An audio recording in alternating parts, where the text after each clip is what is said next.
you're sitting in here. It doesn't matter how good of a church you go to. It doesn't matter how good the message is. It doesn't matter how good the worship is. The state that Jesus requires us when we come before him every time before we get transformed is a state of desperation. It is a state of desperation. Because when we are desperate, we have no more pride. James 4 says that God opposes the prideful and he gives grace to the humble. He actually will stiff arm if there is pride in us. And this demoniac had received the transformation that he was looking for because he came to the state of desperation. And you and I cannot have transformation without desperation. We cannot receive much from God because as long as we have an inkling of pride left in us, we cannot hear his teaching because that little pride whispers to us, I can still do it. I know the way. And Jesus will not come back with your pride. He's waiting for us to come to a place of desperation. If we're looking for life transformation, we're living in a culture of great self-determinism and self-help. And Jesus doesn't want any of that. He is looking for people that come to him with desperation and hunger. Because then the real work begins. I had this revelation that, I don't know if this makes sense, but every inch of pride in my life is another year of delay for transformation. Amen.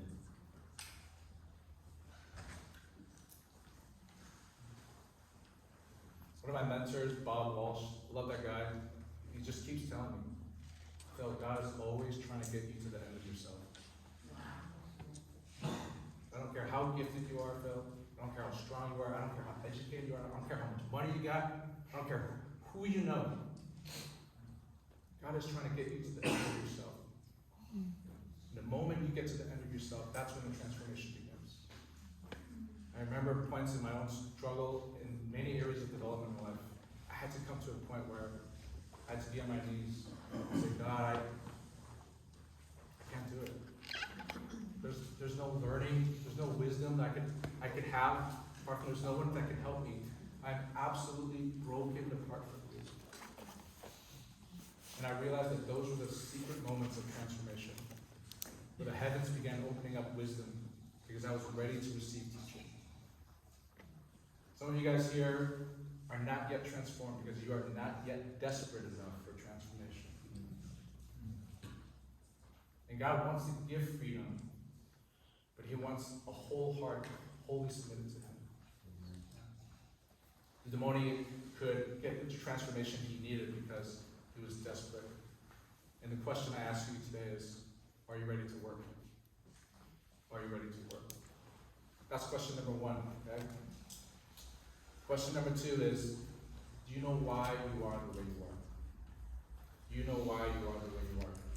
So, the demoniac, they tried to help him. They put chains on him. They cast him to an island. But I love Jesus. I love Jesus because in my experience of him, he always goes to the core issue. He doesn't want to waste time dealing with people's symptoms. He wants to go right to the core. And I'm telling you today that if there's behaviors in your life that are holding you back and are killing your life, that Jesus wants to go deeper to the core. The harder, the more stubborn the behavior, the deeper you gotta go.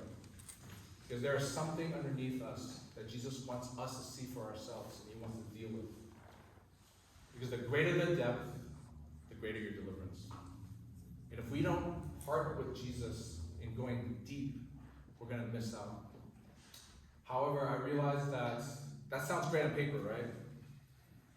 But I realize that going deep is hard. Going deep is really hard. As a dude, I was going through this journey of like my own recovery, and my therapists and my counselors and my mentors were like, Phil, you gotta understand yourself. You gotta go into your feelings. And I said, what's that? One of the greatest practical things that my counselor told me, he's like, Phil, every morning, this is what I want you to do. I want you to get up, and I want you to journal multiple pages, just whatever comes to the top of your head.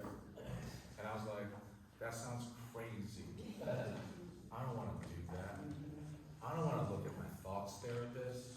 That sounds scary. But much to the encouragement, I finally did it. Started journaling, started writing. And at first, it's kind of awkward and weird. Hey Jesus, I ate a bagel today. We just start talking about random stuff, right? It's like, wow, this journaling sucks. I'm just saying random things. But then something started happening. I started getting curious. I started talking about something happened at work yesterday, and I felt small. And I wonder if that has to do with how I act when people don't encourage me. God started growing my curiosity about myself. God started inviting me to make connections. Started inviting me to deeper and deeper places in my own life, matching behavior. And He started bringing me on deep healing journeys, healing memories, healing stories that I played in my head. And it just became this amazing process where the Holy Spirit started really transforming my life. And here's the thing. When I started doing that, I started really, my relationship with God went to a whole other level. See, what I learned is it's so easy in Christian faith to stay at this root level. It's so great to enjoy worship, to come to church, to smile. I'm telling you right now, that's easy. Okay? You know what's hard? What's amazing what God was inviting me to is when you actually talk about your past with God. When you talk about your failures with God. When you talk about your deepest, darkest, hardest things of why you do what you do. Let me tell you something, I started experiencing God's presence in a way that I've never experienced before. Because I realized that He knew me to the very core. You see, the thing is, God knows us to the very depth, okay? It's not that God doesn't know, it's do we know? He's waiting for us. He's waiting for us to know. Because what I love about God's transformation, He doesn't force you to change. He's waiting for partnership with you to change. And it requires us to go to another level, and at this level say, yes, Lord, I want to be transformed at this level. And you go deeper, yes, Lord, I want to be transformed at this level. I don't want surface level symptom treatment, God. I want this. I want to heal my parent wounds. I want to heal all the stories growing up. I want to heal my wrong beliefs. And this is the depth that is necessary in order to actually see life transformation. See, Jesus, when He saw the demonic, He wanted to go to the actual root of the issue. And that's what actually delivered Him. I want to encourage you. You're here today. You're afraid of death. He's really gentle. He's really gentle. There's never been a moment where I've exposed something in my life to God that He didn't hold it with such gentle hands. And Psalm 18 says that your gentleness has made me great. And that has really been true in my life. That the deeper I went, the more gentle Jesus was in transforming and bringing transformation in my life. So the second question is, do you know why you are the way you are? Do you know why you are the way you are? Okay, the third question is, why are you settling? Why are you settling? When the demoniac comes to Jesus, I find it's fascinating in terms of his reaction, which is, don't torment me. They're really afraid, The demons that control his life are really afraid of Jesus. And I don't want to maybe pretend that the demons that were on this man are the same demons that afflict people in addiction, but I can tell you that they're very similar in two ways, okay? Number one, they're very similar in that the demons are really afraid of Jesus. They really know that He's Lord of Lords and King of Kings, and Judgment Day is coming for them. And that's good news for any of us who feel that they're oppressed and struggling under spiritual oppression. The demons that are afflicting your life, they're really afraid of Jesus. They're really afraid of Jesus. And number two is I can share with certainty that no matter the source of the demons, no matter what their names are, no matter how you got them, they only have one job. Their one job is to keep you away from Jesus. That's their one job. So when the demon-possessed man actually confronts Jesus, they're afraid. You know why? Because they're caught. They're caught.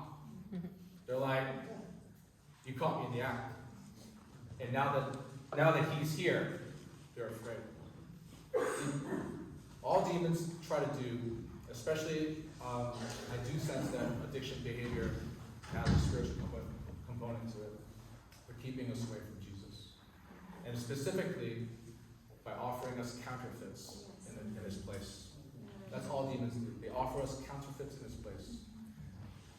I said that a lot of addiction is a pain response. And in my experience, people experience pain. And it's so sad to me. There was a moment in which I can almost imagine when the enemy comes and offers a substitute instead. He offers a counterfeit. He says, this will ease your pain. Try this. This will make you feel better. And we take it, and it feels good going in, but it hurts in our stomach. And our minds get hooked. They offer counterfeits, and these counterfeits kill us. When I think about the things that people are addicted to, whether it's on your phone, whether it's pornography, whether it's alcohol, whether it's hard drugs, at the end of the day, I know that the devil has offered counterfeits of the real thing. This reminds me of something that a quote I heard, which is, the man who rings the doorbell at the brothel is unconsciously looking for God.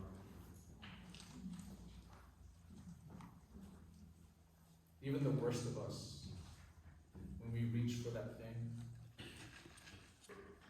that deep desire is actually good and holy. It's just that the expression is counterfeit. And that's why I feel that Jesus has so much compassion on people, because he can see that. The desires that God gave us are good. The desires for peace, the desires for communion, the desires for friendship, the desires for love, the desires for worth, the desires for purpose. These are all good and godly things that put in us, except the enemy comes and he intercepts those good desires with counterfeits. Do you guys understand? Yeah. And we get hooked on the counterfeits. And the counterfeits bind us because our minds get used to it. And they laugh at us because now we're settling for the counterfeits instead of the real thing. The real thing is himself. How do you get out of counterfeits? I'll share a funny story. This one time, I was really infatuated with these shoes. They were really cool. Okay, not these shoes. These are just a bit. But I love these shoes. They look good formally. They look good informally, and they're really comfortable. Okay. There's one problem. It was really expensive. And I was not about to pay that money for that shoe. Okay? But being the cheapo that I am, let's go. Being the cheapo that I can, I started looking for the bootleg version. Okay? Now, so I'm at the mall, right? I'm like trying these things that kind of look like it, you know? It's like, you know, ever look for counterfeit shoes? Like you want some Nikes, but you settle for some Mikes. You know? It's like a backward look, like a backward swish. You know? It's my cheap mind. I was like looking at the mall, so I was like, we're gonna find these bootleg shoes. And finally I found something that was like, you know, like 50% of the way there. You ever like compromise in your head, like, I could settle for this. And I remember my wife just shaking her head, just like embarrassing me, you know? And I remember I was like, I think I want these 50% shoes. And Esther was like, you better not spend money on that. You better not spend money on that crap. I was like, all right, I'll save it for the real thing, fine. I'll save it for the real thing. Well, a couple weeks later, my good friend from Australia was flying in from Australia. And I didn't think anything of it. And he was staying at our house. And he comes and he's like, hello, Mike. That's bad, I'm sorry. Okay? Anyway, he like prays and he's staying in my house and he's opening up his suitcase, and much to my surprise, he has this box of the shoebox. And he says, Phil, I got this for you. And it was a shoe. It was 100% handmade. And it was the most expensive pair of shoes I've ever had. And I put it on and I was like, that's the real thing. It was comfortable, it's gonna last a generation. And we'll see.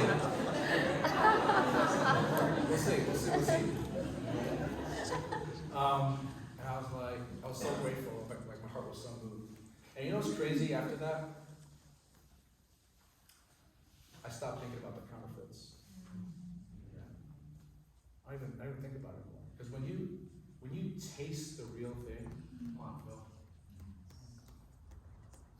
you become dissatisfied with the counterfeit.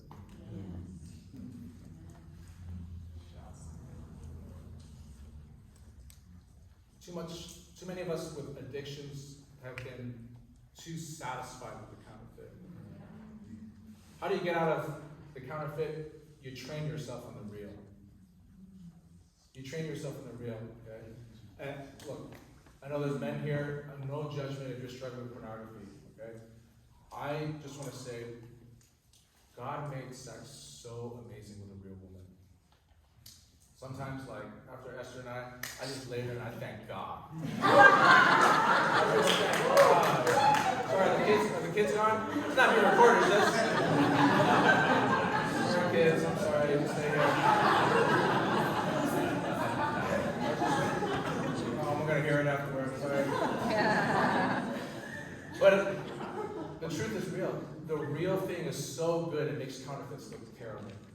They make it look as silly as buying a shoe with a backwards switch. You see, God made the world and he saw that it was good. And everything that the devil wants to get you to do is a counterfeit of the real good thing that God does.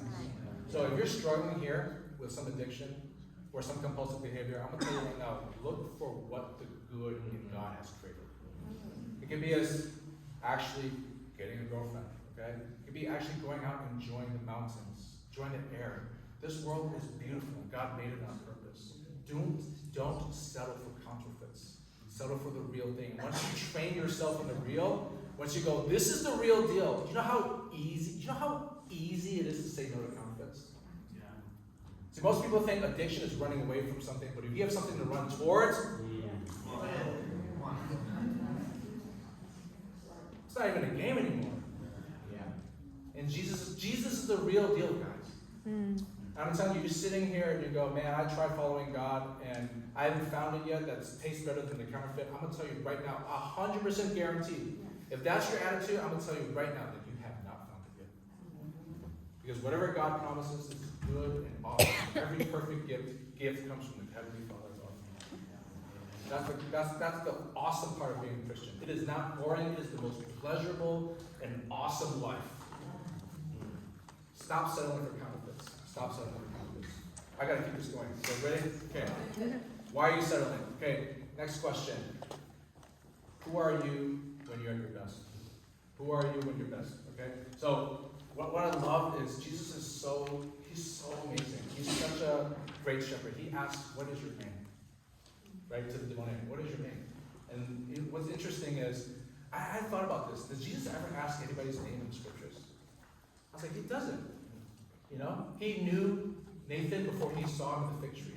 He knew what the day that he would rise, okay? And I thought about it, I was like, I don't think he actually needs to know his name. He's not asking if he knows his name, he's asking if we know our name. Yeah. Do we know our name? There's a difference between lived identity, named identity, and lived identity. Because Jesus doesn't want to talk about our behavior, he wants to talk about our identity.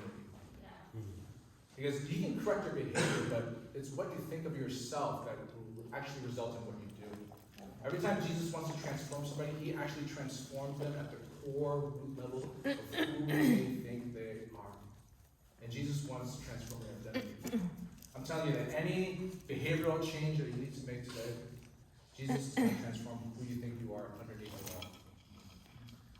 Specifically, now this is really key for people that compulsive behavior, specifically who you think you are when you are at your worst.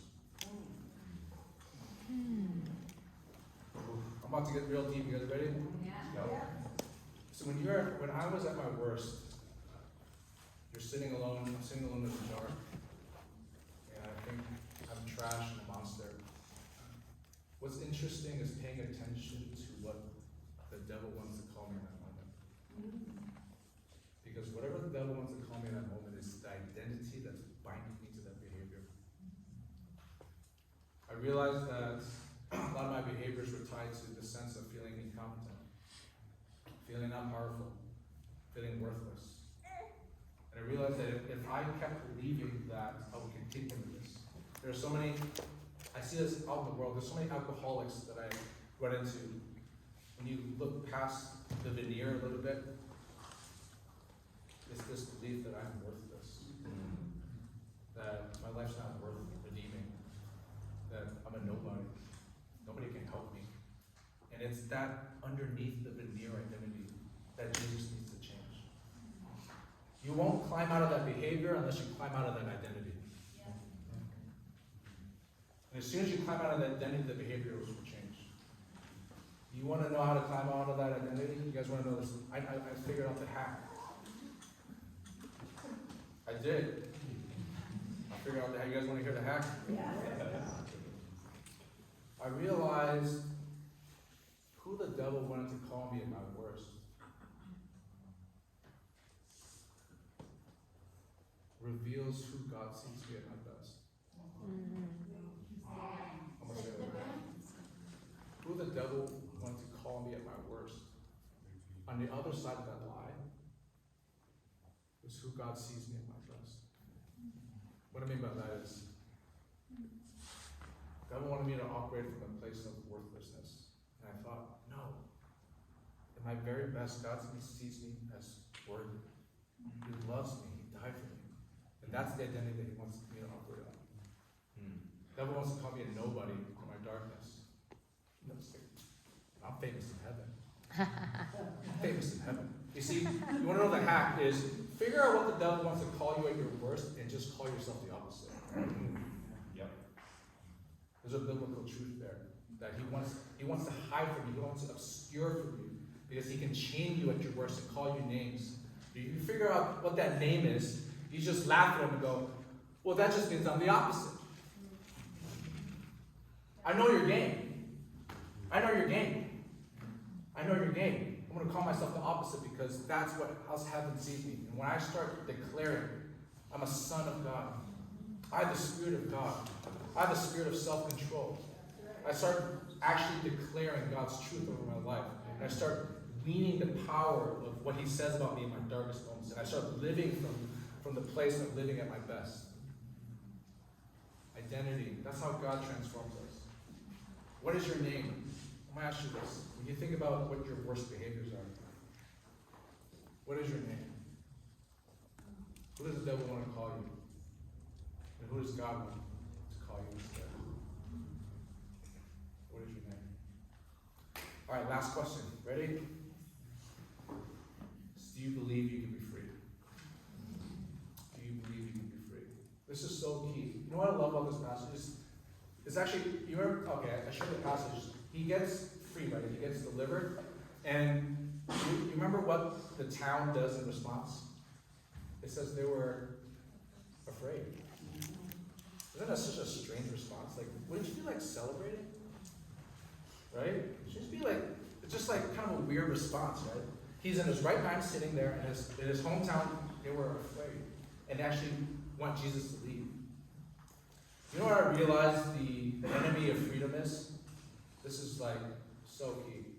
You know what I realized the enemy of freedom is? What? The enemy of freedom is normalcy. The enemy of freedom is sometimes normalcy. They were afraid because they were used to the man living in the cave by himself. Like, they were used to him being in chains.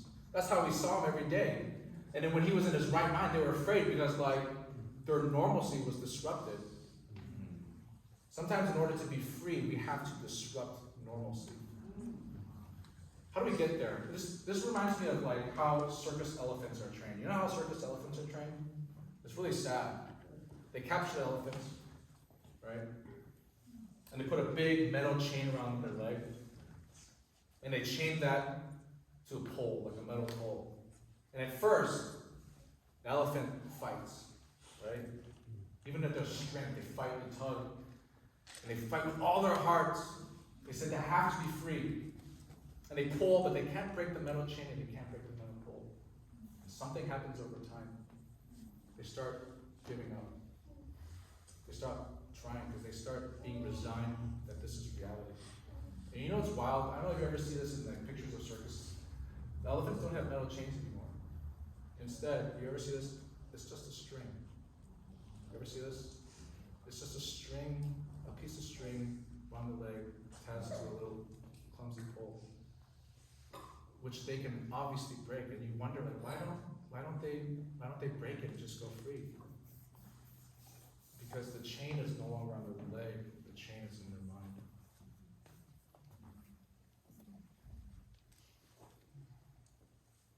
You know, one of the most sad things about addiction or compulsive behavior is that when your mind is actually chained, where you actually don't actually believe that you can be free. In order for Jesus to actually bring us to freedom, he must break that off of our minds. Some of us are actually too addicted to normalcy that we can't embrace and experience freedom. Freedom should be something experienced. In my transformation, I realized in my resigned self, I said, this is normal. This is what guys do. This is just what happens. And God says, no, you're addicted to normalcy. You're addicted to status quo. I want you to be addicted to the impossible. I want you to be addicted to freedom. That's what I want you to be addicted about. I want you to stop living from this is normal to this is completely impossible. This is where I want you to live from, Phil. And when you live from this space, your mind starts to change. You become like that elephant that realizes there's no longer a chain around him and he can actually walk free. And this is what needed to happen for the demoniac. He actually needed to disrupt normalcy. Even the pressures of social around him that says, this is normal. This is good. This is what we're used to seeing. His freedom journey required him to break normalcy. In order to do that, we have to stop feeding ourselves on normal status quo. We have to feed our hearts on the impossible. We have to feed our hearts on the stories of God's goodness. We have to feed our hearts on the testimony of God's provision, of God's doing amazing things. If you start feeding your hearts on the impossible, you move from a place where you just accept normalcy to I'm going to live in the impossible awesomeness of God. Is there a string around your mind today, this morning? This is a real question. Is there a string around your mind this morning? There's no breakthrough that can happen in your life unless you break that string. And God is looking for it. I want you to feed yourself on impossible. I'm going to ask my brother Cliff to come up. Cliff. He is an amazing. Let's give this guy a hand.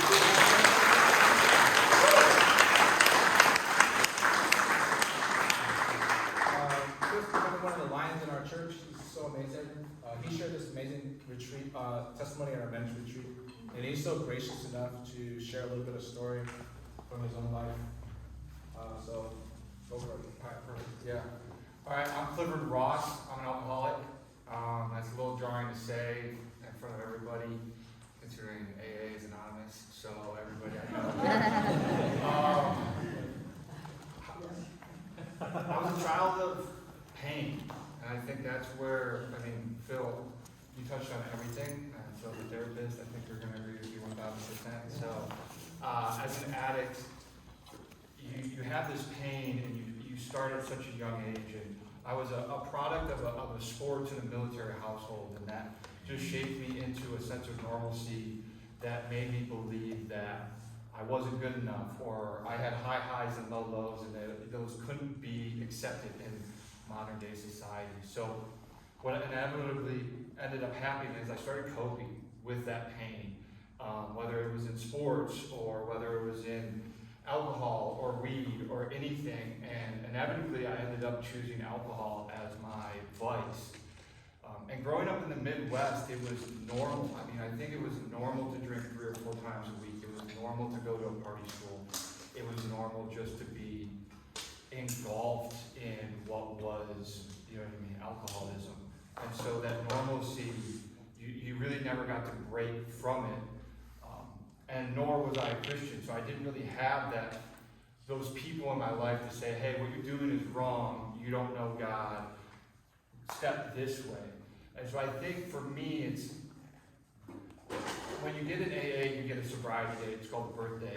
And my birthday is May 6th, which means Cinco de Mayo was a great day. 4 years ago. But really what happened is I became a Christian 6 years ago. So there was that 2-year gap where I was a Christian, but yet I was still abusing alcohol. And it wasn't so much of a physical abuse, it was more so of, I was abusing it emotionally and mentally, that I had these really high highs and these really low lows, and I couldn't, you know what I mean, understand them. And so therefore I turned to alcohol. And the word that spoke to me was spiritual progression, and how, yes, I was in a men's group right off the bat, and I was reading the Bible, but yet I just didn't know the Lord. And inevitably it became, I was serving alcohol. Alcohol was my God. And that's really scary to say. When it came down to it, I was being a better engineer for alcohol, because if I was a great engineer, no one knew I had a problem. Or I would be in the gym because I looked, you know what I mean, physically fit, but yet no one knew I had a problem because alcoholics don't look fit. Alcoholics don't look fit.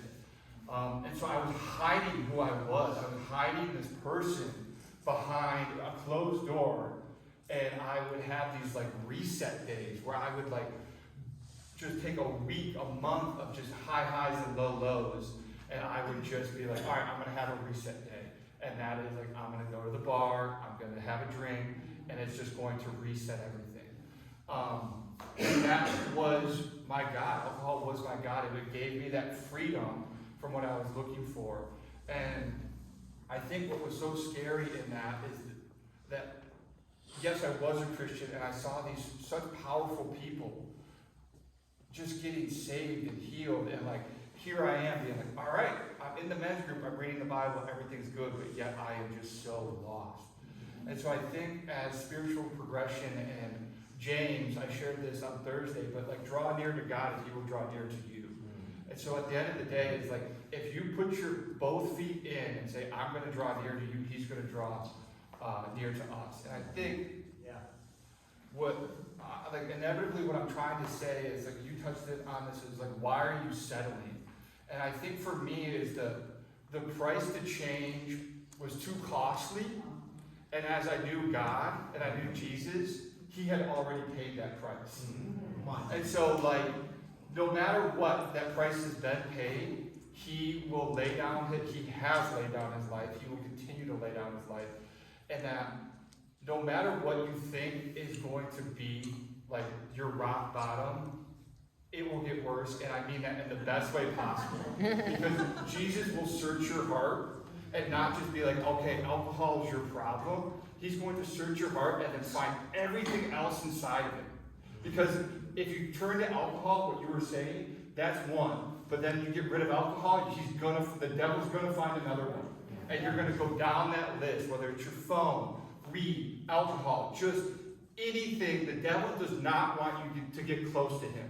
So he's going to try every single thing in his power to keep you away. So Jesus is going to search your heart. You're going to go down that list. It's going to get real dark, but then you're just going to walk in a light. And I think for me, it's when you walk in that light, and I have been for at least 4 years, for sure 4 years, hopefully a little bit longer. But it was funny on Thursday, it's when you walk every day, you forget the transformation. just because you know what I mean, it's day over day over day over day, you see that 1%. And it's funny, my Instagram has photos of me, like, as an alcoholic.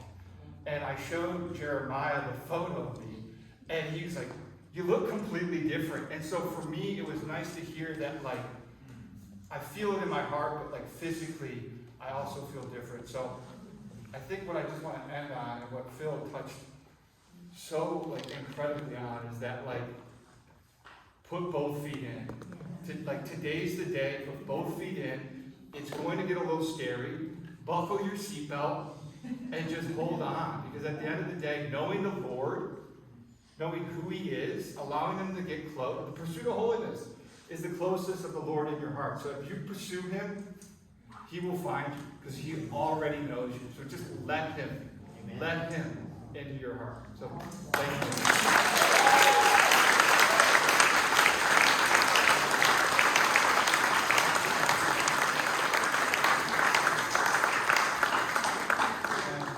Let's have the worship team come. The questions are you ready? And you know why you are the way you are. Why are you set up? Who are you at your best?